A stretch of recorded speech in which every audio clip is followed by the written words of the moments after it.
Are you a parent with a young child at home, perhaps the next Albert Einstein? Then I have a chart that you need to see. No, this isn't the value of the Canadian stock market or the recent surge in the price of Bitcoin. This is the average cost of tuition for an undergraduate degree in Canada. It's about $6,500 a year. And yeah, that's pricey. And that's not including room and board either. But thankfully, the Registered Education Savings Plan, or RESP, can be a great way to help parents save for their child's education. And with costs like that, every penny counts. So let's explore some of the best ways to grow the money inside an RESP and the best ways to get that money out. You're watching Inside Investing.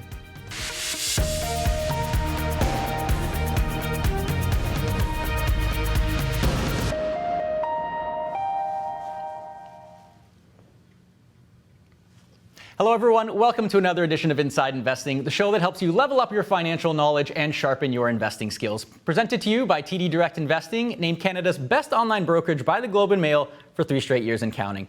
I'm your host, Rob Moise. And of course, it's back to school season for students across Canada. They're going to be hitting the books and their parents are going to be hitting their spreadsheets trying to figure out how they're going to pay for it all. It's the perfect time then to talk about RESPs. And on that note, let's bring in our guest speaker today, Jacqueline Ozdemir, financial advisor with Ferguson Financial Planning, a division of CI Assante Capital Management. Jacqueline, it's great to have you with us. Appreciate you joining us in studio here. Thanks, Robert. It's really nice to be here. I have to say, I'm very personally invested in this topic. I'm a recent father here. I've got a young 15-month at home. Congrats. And I'm anticipating that she's going to be the world's first supermodel astrophysicist. And I think that's going to cost me a lot of money. So let's see how we can make the most of RESPs here.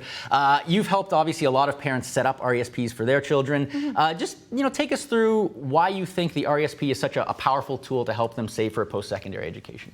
For sure. So what I really like about the RESP is there's 2 big components. So the first one is its tax-deferred nature. So in other words, you put money in, you invest it. You're not paying tax on any of the growth as it occurs on an annual basis. You don't pay any tax until you take the money out. And in fact, when you do take the money out, it's taxed not in your hands as the parent, but at the child's tax rate, which is probably pretty low. The second thing I really like about the RESP is the fact that you can be eligible for grants from the government. These are known as CESG or Canadian Education Savings Grants. And if you time your contributions correctly, you could get an extra $7,200 from the government for just contributing to your kids' education. Yeah, I mean, that's pretty powerful stuff. Anytime you have any kind of tax deferral or tax saving aspect here. And of course, it's hard to beat $500 from the government, right? Like that's pretty nice too. So on that note, maybe take us through the nuts and bolts of how an RESP works for those who might not be familiar with the intimate details here. Yeah, for sure. So a lot of times we hear RESP, we're like, okay, it's for education savings, but there's a lot of other little pieces that go into it. So one of the big ones is that, number one, it's an investment account, okay? And I want to really emphasize that. You put money into it and you can invest that money. You can invest it in stocks, ETFs, mutual fund bonds, whatever you like. The money that you put in, there isn't necessarily an annual contribution limit, but there is a lifetime contribution limit. And that amount is $50,000.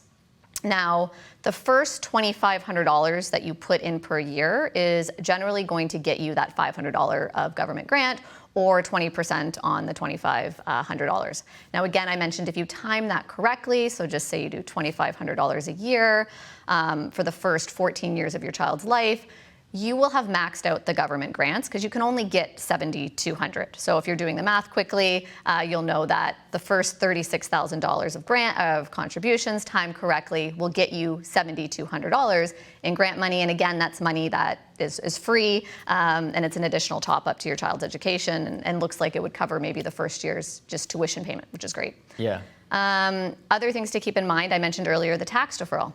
So when you take money out, so we're assuming you're the parent, you've contributed to the account over the years, money comes out of the account, it's taxed in the hands of the child. And that's really important because, you think maybe your 18, 19, 20-year-old kid is going to school, they're maybe working a part-time job, minimum income, so their tax rate is basically non-existent. And especially when you add in things like tuition tax credits, other deductions, like you might not be paying any tax. And that, I think, is really powerful for the RESP account. Yeah, certainly. And I know the big appeal for many parents too is like this government grant, right, that you mentioned. Yes. But I think a lot of parents, might wonder, well, let's say I don't contribute $2,500 in a year and I don't get, or I don't get all of that grant that I'm entitled to. Like, is it gone forever, or can I get it back somehow? How do I get that free money, Jacqueline? Yeah, no, that's really good, right? We all want free money. So this really comes into play a lot. You can actually open up an RESP the year your child is born, but like, let's be honest, especially if your kid is born at the end of the year, like December 2024, like, did you really get around to opening up an RESP and putting money into it? Probably not. And so you can carry forward about $500 worth of this grant money per year. So just to run through a quick example, let's say I have a child in November of 2024. I don't open up an RESP, I'm busy, sorry. So I open it up in 2025. So I put in $2,500 in 2025 and I get the 20% top up, I get $500, that's great. But then I put in another $2,500 because I could have last year, but I didn't. I put in another $2,500 and I get another $500 of government grant money. So now I've put in $5,000 of my money, government's given me $1,000. If I were to put in another $2,500, I don't get the government grant money anymore. So I can only carry forward $500 per year. And so just keep that in mind. The most grant money you can get in any 1 year is $1,000. But yes, you do have the option to catch up, and of course that can be done in later years as well. Right. So effectively, you can catch up like 1 year at a time. Is kind of yes, exactly. One other point of clarification before we get into some of these strategies here is there's individual RESPs, there's family RESPs. What's the difference here, and is one better than the other? Yeah, that's a good question. And most of the RESPs I see are family RESPs, and the name of the accounts kind of define themselves. But with a family RESP, you can have multiple children on that account. The one sort of caveat is that all those children need to be a blood relative of the person who owns the account. So in the most typical scenario, we see mom and dad open up a family RESP for their child or their children, okay? I really like this type of plan because the money can be shared amongst the kids, AKA the beneficiaries. So one kid goes off to school, it's a ton of money. The other kid goes to school for a shorter degree, it's less money. You can share one kid's money with the other kid, okay? An individual RESP, I don't see quite as often, but as the name implies, there's only one kid on the account. But the main difference is anyone can open up that type of account. So maybe a really close friend wants to open up the account for their best friend's kid or something like that. But like I said, most of the time I'm seeing the family RESP. And don't let the word, multiple children confuse you, because you can open up a family RESP, and even if there's only ever one child in the account, it's okay. There's no penalty for that. And the contribution limit of $50,000 applies per child, not per account. So don't think that I open up a family RESP, I got 3 kids, I can only put in $50,000. No, you can do $50,000 per child. Right, per child, okay. Yeah. And just a point of clarification too for our audience here, TD has family RESPs. In any case, you sort of teased a little bit, Jacqueline, some of the strategies that we're going to get into here. So yeah, let's dig into the numbers here behind the best contribution and withdrawal strategies for an RESP. For those in our audience, if you want to get in on the conversation, you have some questions for Jacqueline, make sure you submit them to us. If you're watching on Webworker, you can use the chat box. If you're watching on our broadcast platform, use the questions and comments box. And if you're watching on our YouTube live stream, there's a link in the description that will hop you over to the broadcast platform, and you can ask your questions there. Okay, so we know the basics of how this RESP account works now, Jacqueline. Take me through, let's call it maybe the base case for contribution strategies that most parents aim for, whether they achieve it or not. That's generally what they're aiming for. Yes, okay. So most of the time, what I see is parents open up the account and they contribute $2,500 a year for 17 years, and if they haven't maxed out, if they haven't gotten to that $50,000 contribution limit, they throw in the rest of the cash at the end of the time period, so maybe the kid's 17 or 18. I think a lot of families do this because that $2,500, we kind of have that in our mind that, oh, that's what's going to get me the grant money. Sure. And if I do it every year, I don't have any catch up, so I do $2,500 a year, and I'm going to get the $500 of grant. At about age 14, if you look at the charts, you'll see that's when you kind of have tapped out on your government grant money. You've contributed $36,000, you've gotten the $7,200 worth of grant money, and so after that, you're just making contributions to the account. And maybe you're doing that because you haven't maxed out other accounts, so you're like, oh, I'll just put it into the RESP and eventually it'll be taxed in the hands of my child. So if you were to do that, $2,500 a year plus $500 of grant money, max out the RESP at the end, just before your kid goes to school, you might, if you earned about 6%, could have about $105,000, $107,000 in the account at the end, which is pretty good. Yeah, that's pretty darn good. I think a lot of people would be pretty happy to get that. Yeah, and that's what I see a lot of the time. Yeah.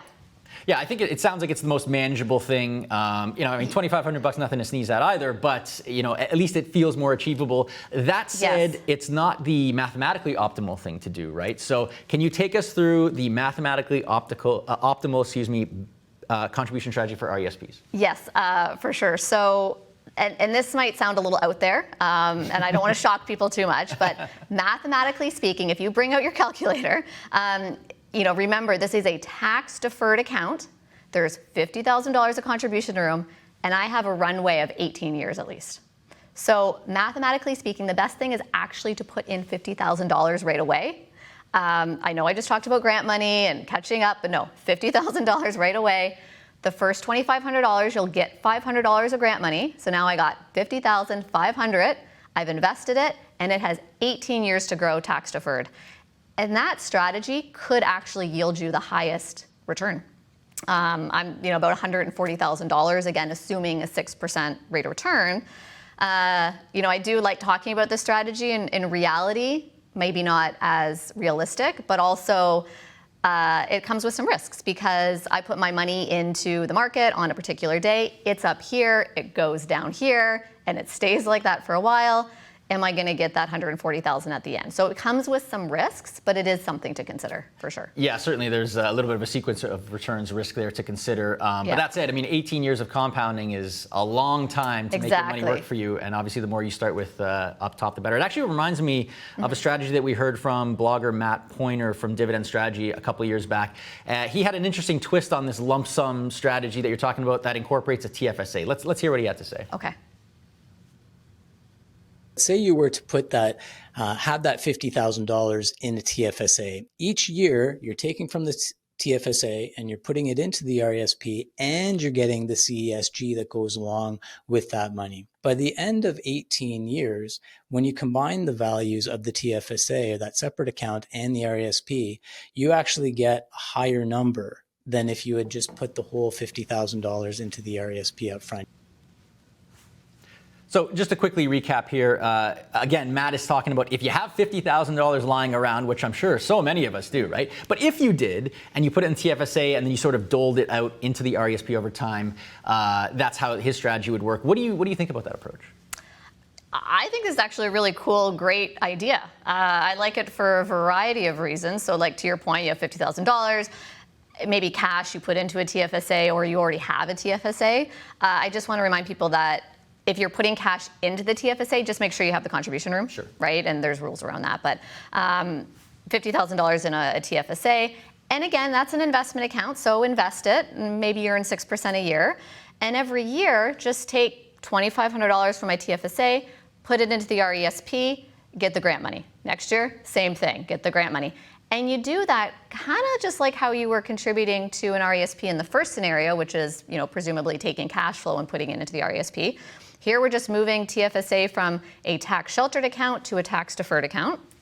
And as you do that, because your TFSA is invested, yes, you're taking money out every year, but you're maybe not touching the principal too much. And so you would continue doing that. You would get the advantage of getting all the grant money, because we're only putting $2,500 into the RESP each year. That's growing. I'm getting the grant money. And then so at the end of the day, I think you could have around maybe $150,000. You're going to have your TFSA intact, and you're going to have this healthy RESP that's going to be worth about $107,000 as well. So it could be a good strategy, and then of course you can use the TFSA if your education costs run higher than what's in the RESP. Yeah, so brownie points to you, Matt. Good idea here. Jacqueline approved. Really interesting, twist on the approach here. Of course, though, I can hear some parents in the audience already saying $50,000. Especially with young kids in the mix, it's hard to come by that much money so quickly. So is there some sort of like hybrid approach that you could take that sort of taps into a little bit of what that lump sum strategy is doing, but maybe isn't as daunting as $50,000?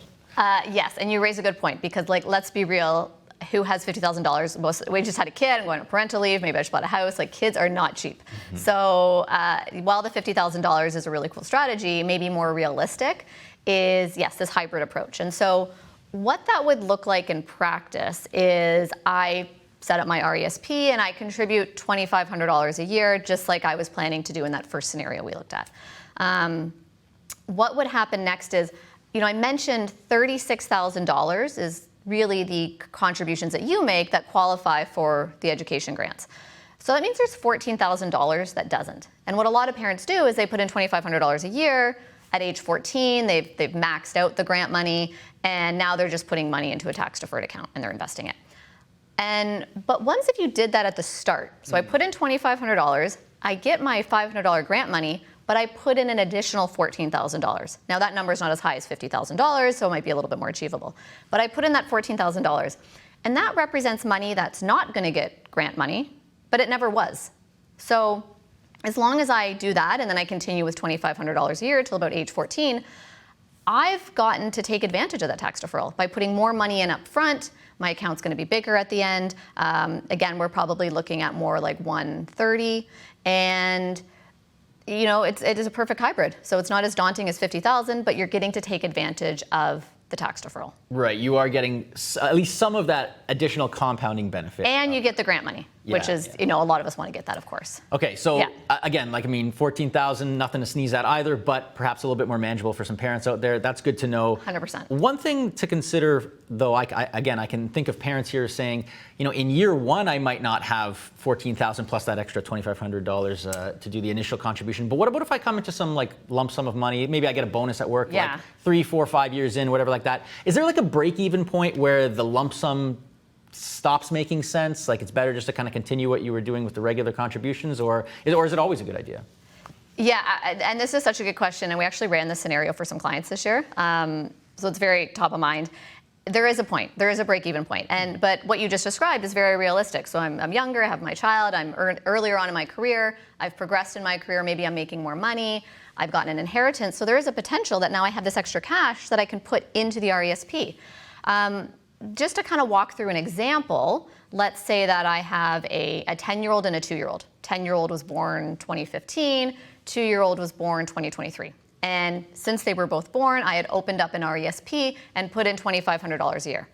Now I'm at a point where my 10-year-old, I've put in 25, it's 2025, I've put in $25,000, I get a windfall of money, I could put in another $25,000. So do I do that and not get any more grant money? Or do I just continue with my current trajectory? And the answer is that age 9, 10 begins to be your break-even point. If we assume these scenarios we looked at, if I followed the usual trajectory, I might have $107,000 in the account at the end. If I do this lump sum payment of $25,000 midway through, I might have $113,000. So is it worth it? Marginally, but you can see it's not as worth it.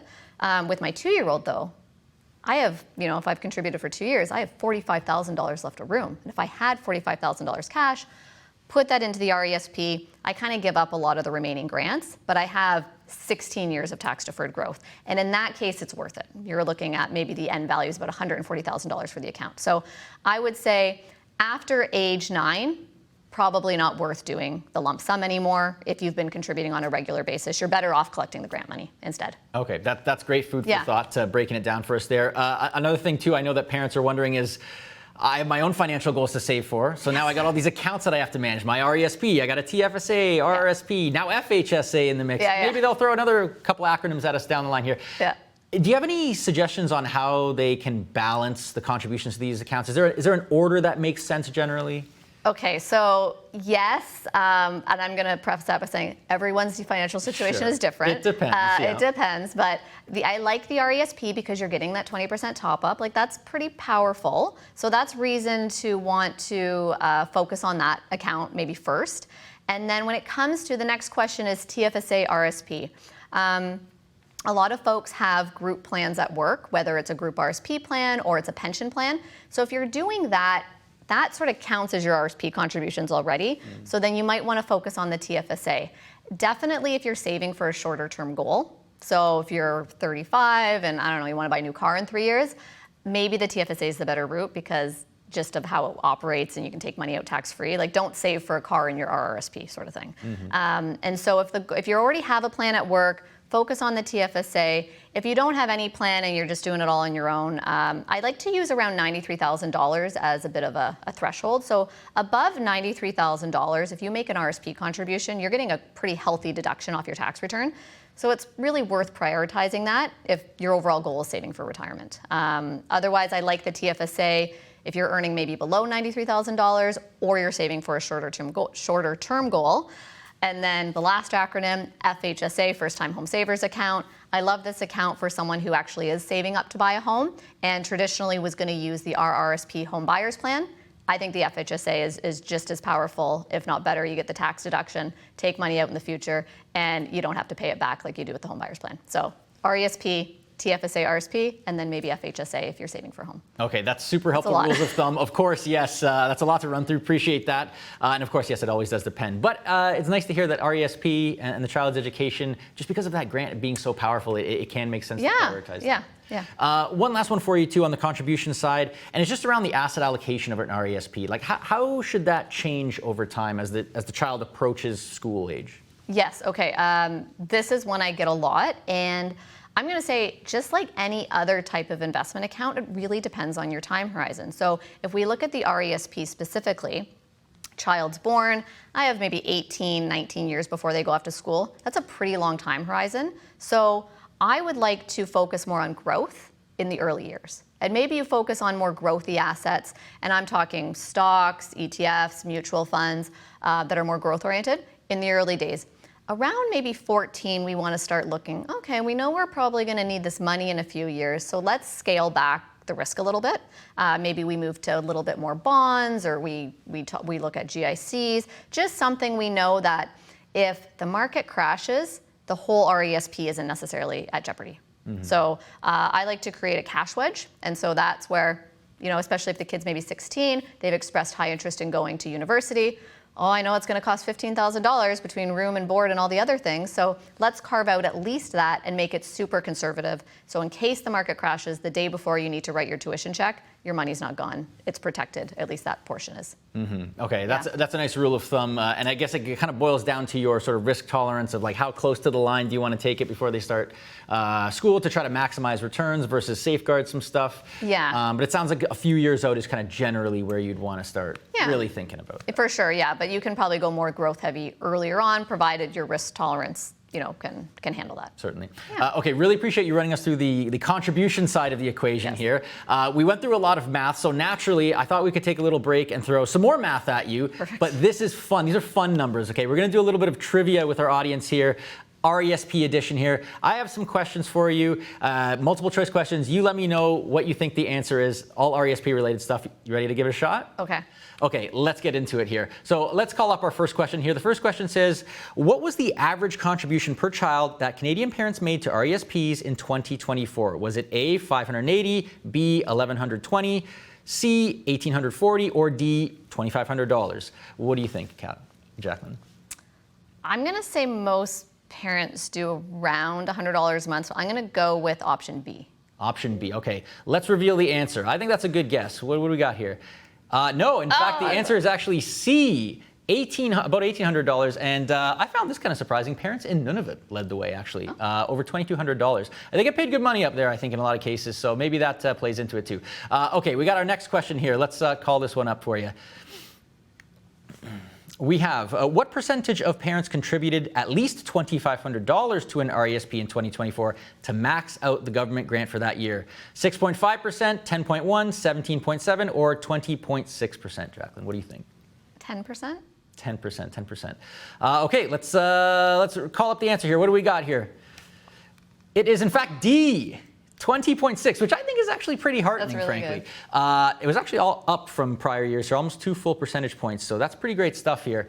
Okay, we got one more question here, Jacqueline. Let's call up the question here for you. You're playing for pride here. Let's see if you can get one right here. What was the average RESP withdrawal amount in 2024? About $8,500, about $11,500, about $13,400, or $14,700, almost $800.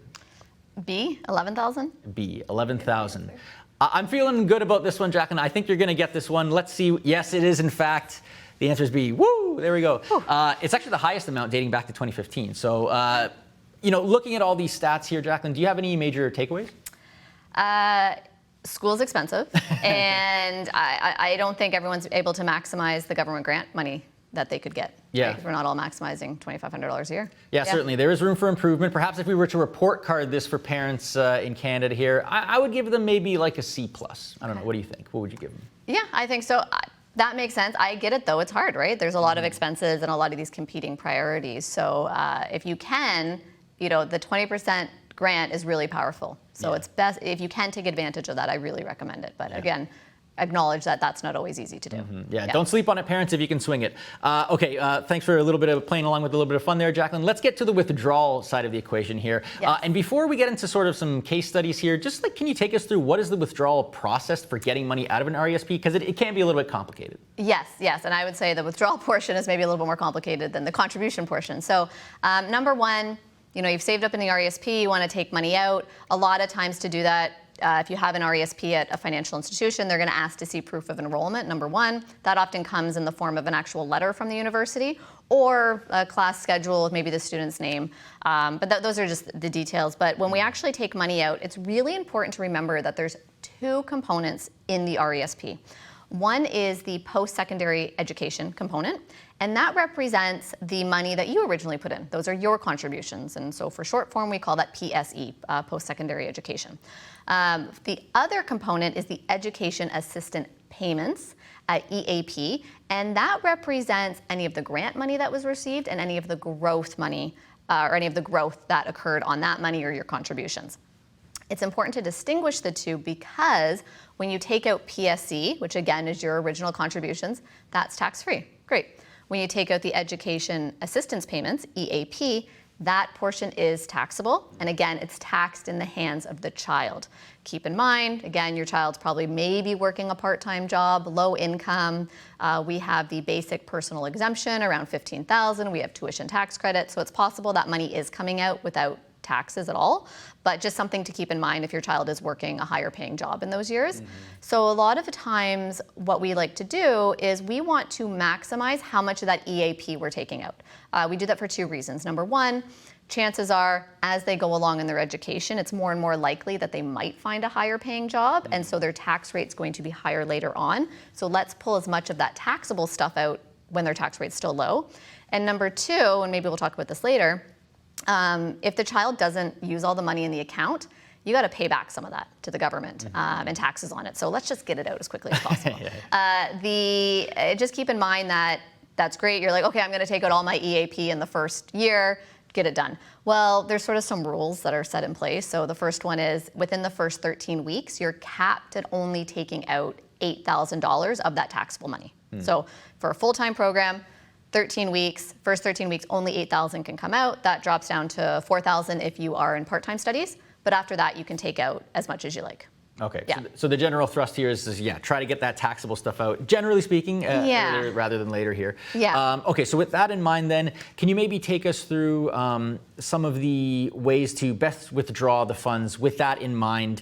Let's say you had like a child. Yeah. How could they think about that? And maybe what should parents be planning for when they're doing that? Yeah, so if we're taking money out of the RESP, I mean, at that point, you're going to know what field of study your child's pursuing, and is it college, university, trade school, like what are the costs and how long is that program going to be? And is there going to be things like scholarships or other grants that your child gets? So we want to look at all that. We want to map out, okay, what are the costs going to be?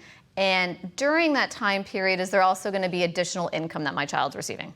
So for example, just say I had a RESP and there was $100,000 in it. Like I'd saved up and I have one kid and the account's worth $100,000 just for simple math.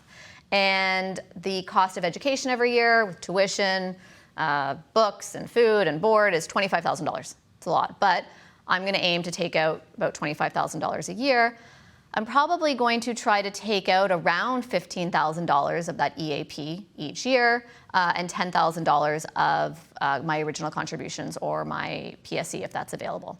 And then by the end, I might not have as much EAP left over, but that's okay because if you're think about it, the last year of school is maybe the year that the child's going to get a full-time job. And so their tax rate's going to be higher. So again, I'm focused on taking out as much EAP as possible in the early days, supplementing it with the original contribution amounts, and then having less EAP to take out at the end, with the goal of just kind of like watching what the taxable income is for my child. Because hey, if we don't have to pay taxes, Yeah, certainly. Why bother? Yeah. If you can plan accordingly and reduce your tax bill, like everyone's going to want to do that. Yeah. Okay, so that was a nice little case study for like one child. Yes.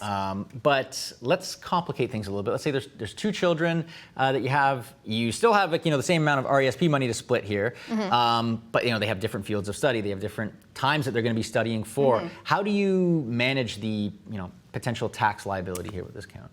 Yeah, so it's going to be somewhat similar. We're going to want to, and I appreciate that kids are different ages and they go to school at different times, but if you do have a sense of what sort of education your child's going to pursue and the costs involved, again, you can do the similar planning. And so, for example, just say I have one child, he's going to do a 4-year undergraduate science degree, and it's going to cost me over $16,000 a year. And again, let's assume we have a family RESP, so both kids are in the account, but the account's worth $100,000. I couldn't afford to max it out for both kids, so account's worth $100,000 today. And then my second child is looking more like she's gonna do maybe a college program of 2 years, costs her a little bit less, but she's gonna live there, and so I gotta make sure I have enough money for her too. So what I'm gonna do is, again, I'm gonna look at what is the projected cost of these programs, and how long is the program, and do I expect my child to have any income? Now, my older child is going to post-secondary, and he's probably gonna work a co-op during some of the year, so his income's gonna be higher, whereas my daughter, there isn't an option to do that in her program. So I'm gonna push more of those taxable withdrawals onto her, and more of the contribution withdrawals to him, with the goal of trying to make sure that neither of their income gets too high as a result of RESP withdrawals. So yes, they might have part-time jobs at some point, but I want to plan accordingly how much I can sort of plan to see how much income they're going to have out of the RESP. So in summary, what are the costs? What is the expected income of my child? And then allocate the PSE and the EAP withdrawals accordingly. And actually, in the example that you're painting here that I really liked, you can tell that the egalitarian nature of parenting comes in here, where we all love our children equally. We want to get the equal amount of money to all the kids, as much as possible. I mean, unless one has like costs that are way more out of whack than the other, right? Yeah, exactly. But the family RESP, really we have to look at it as a pot. We're putting money in for the kids in general, and we're going to make sure we use all the money for the kids. Yeah. And one of the things too that I think parents might wrestle with is, okay, I understand when I'm contributing to the account, I want to dial back some of my risk exposure as the child gets closer, but you only need to do that for a certain portion of the account, right? Like there's a whole other part of the account where you can still let it grow. Yeah. And what about on the withdrawal side? Like you're withdrawing money from the account, but there's still some in there that can continue to grow for the time that they're in school.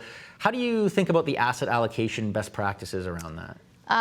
Good question. And again, I think this applies to a lot of investment accounts. When we're close to needing the money, like I said, maybe 3 years out, that first year tuition, we want to scale back the risk on. And then the following year, okay, now we're thinking about year 2 tuition, we scale the risk back. So there's always going to be a portion of the money, even as your child is starting first year, if they're going to university, for example, there's some money that's not going to be needed for another 4 or 5 years. And if we add on grad school, if we think they're going to go to grad school, well, some of that money might not be touched for another 6 years. So just keep your time horizons in mind. Definitely if you're like 2 years out, probably we want it more conservative, certainly if it's a year out. But remember, not all your money is going to be used right away. So there's money here that's not going to be needed till down the road. So I would say you can keep some of that growth oriented, and then the money that you need in the shorter term, just really scale back the risk. Okay, so we've talked about how to manage it if your children go to post-secondary.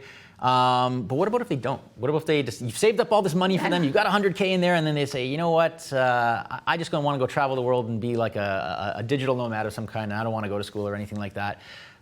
Can you get that money out? What can you do as a parent? Yeah, I get this question so often, which is very interesting. Really? Yeah, I'll get this question a lot. And there's a couple of things that can happen. So number one, I'm going to say just wait and see. Wait and see, because you can actually keep the account open for 35 years. So just because your child isn't going to school at 18 post-secondary doesn't mean they're not going to go at 26. So I would say keep it open as long as possible. You're still getting that tax deferral. So that's option one.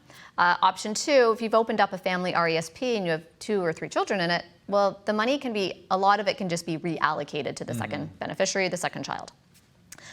That's usually kind of what plays out. Now, let's say you got 1 kid or 2 children and they are absolutely not pursuing any sort of post-secondary education. So you can roll over, I think it's about $50,000 to your own registered retirement savings plan, RRSP, provided you have the room. And I believe you can do this, you and your spouse can do this. So you can kind of take out quite a bit and roll it over and maintain the tax deferred nature on it. You will have to pay back the grant money, I think. So that, it's really meant to pay for post-secondary education, not your retirement. So that needs to get paid back. And then the last option is you just have to collapse the account. Okay, that is probably the most punitive, because my contributions I can take out. My grant money, so I can take my original contributions can come out tax-free. My grant money needs to get paid back for sure. And then any of sort of that growth in the account, that comes out at a high tax rate. So yeah, it's too bad. That money probably could have been spent elsewhere and you wouldn't have to pay these extra taxes when you do. So those are really the big 4 options. I do want to say though, I get this question all the time. And in the last 10 years, I've had it happen once where the account wasn't used at all. So I think it's a fear, but with proper planning, a lot of times you can avoid having to take any of these extreme measures. Yeah, I mean, it shouldn't come as any surprise that an 18-year-old might come to reconsider their earlier decision, right? I know I certainly didn't stick to everything that I thought I was going to do at 18, 19, 20 years old here. But anyway, that's good to know. Good little tip for people. And thank you for walking us through the whole withdrawal strategy here, Jacqueline. Really appreciate it. And to our viewers here, if you're enjoying the episode so far, just a quick call out to you to follow TD Direct Investing on YouTube, Instagram, and Facebook. You get a sneak peek at all kinds of upcoming episodes we have, plus a ton of other content designed to build your investing knowledge. So make sure you give us a follow. Check it out. QR codes on screen for you there. Okay, Jacqueline, again, really appreciate you taking us through the math behind the contribution and the withdrawal strategies. I think this is like really great food for thought for parents out there. That said, I'm going to open it up to the floor here and see what our audience wants to know more about. So you ready to take some questions from them? Yes, let's do it. Okay. We'll see. So let's see what our first question is here. I believe it's from Denis. Denis says, could you withdraw money from the RESP for 3-4 years, stop for a few years, like let's say 4 or more, and then withdraw the rest later when the child will do additional studies? That's a really good question. Yeah, so I believe that you can. I mentioned earlier the account can stay open for 35 years. So there is, you do some schooling and then you decide a couple of years later you want to go back and maybe finish off with a post-grad degree or change direction altogether. You should be able to keep the account open for 35 years. Okay, so this isn't like a one of those CPP OAS decisions where it's like you only get one shot to choose what you want to do. Okay, so that's good to know. Denis, great question. Irene, I believe, has a question for us here. Let's see what Irene wants to know more about here. She's saying, what happens if my child is not able to use his RESP due to a disability? What would you advise how to make a withdrawal, considering I also have an RDSP? Okay, that is a good question, and I'm not as familiar on those rules. I know in some instances, you're able to roll money into an RDSP if something like that does come up. So I'm not able to, I don't fully know the response to that actually, but I do think that there is some conversion that can happen between the RESP and the RDSP. Okay, good question then. Bears further investigation. But anyway, thanks for taking a shot at it here. Darvish has a question, I believe here. Darmesh, excuse me.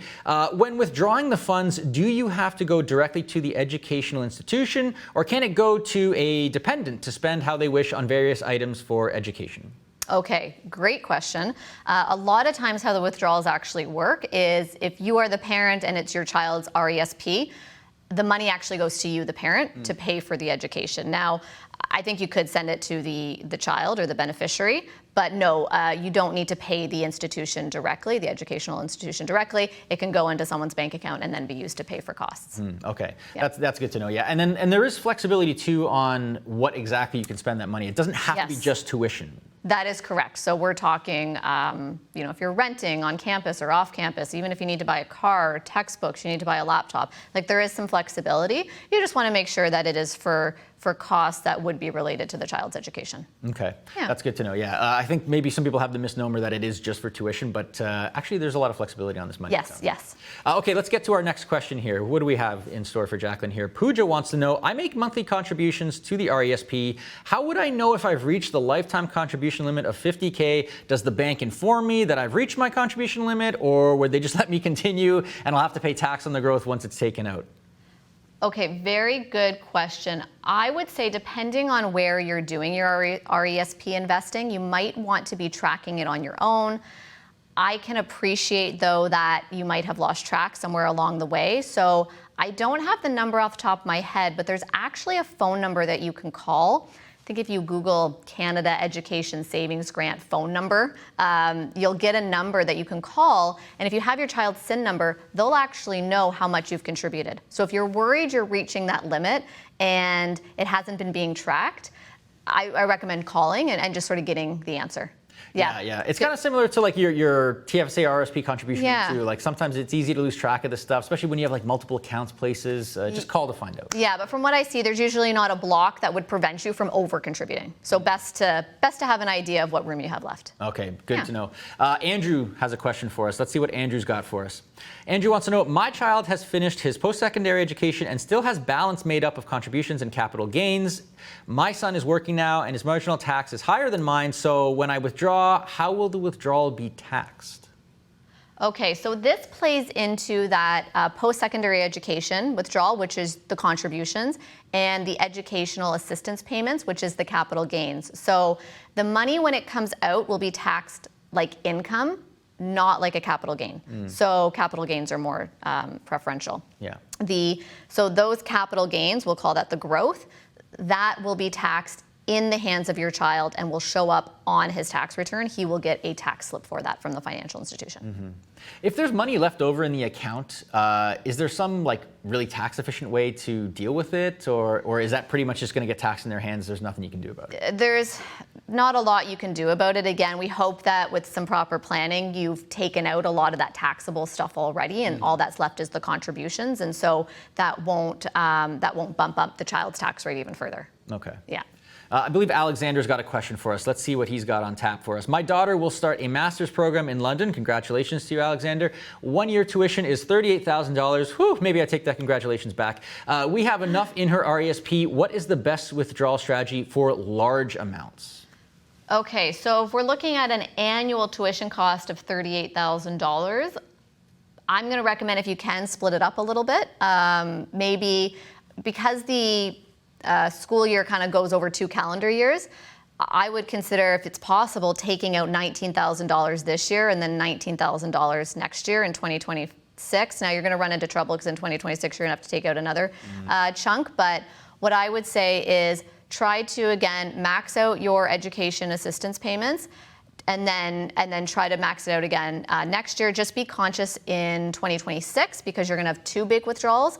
Really watch how much EAP you are taking out, though, because you don't want to inadvertently put your daughter in a much higher tax bracket. So maybe you take out a large EAP amount in January, and then don't take out any more EAP when you pay your next tuition in September 2026. Okay. Okay. Yeah, just try to space it out as much as you can here. Yeah, Smooth just watch the things taxable income. Yeah, for sure. Okay. Yeah. We got time for one more here. Angela's got a question for us.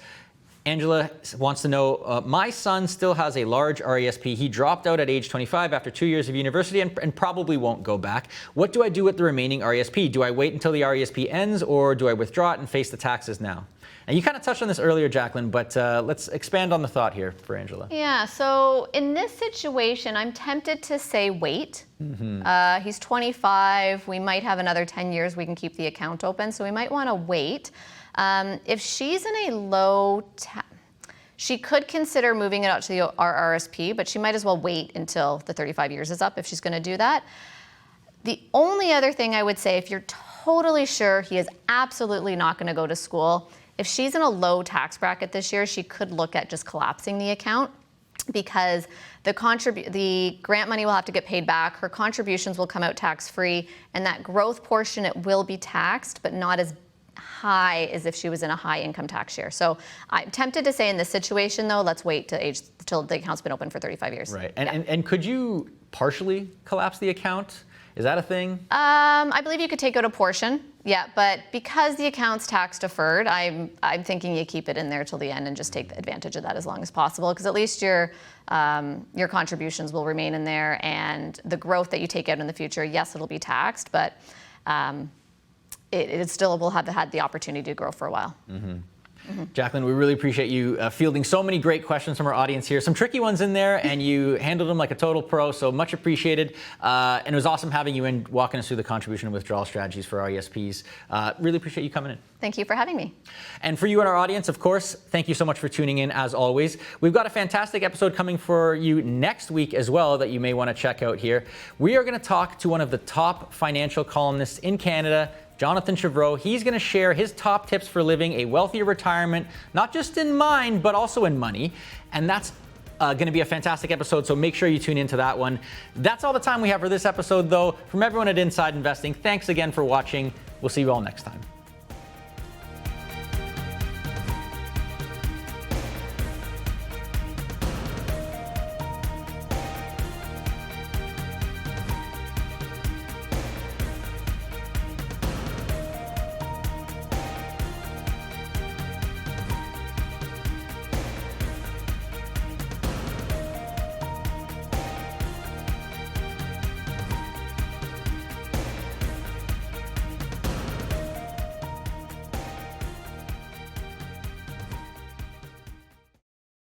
Have more questions?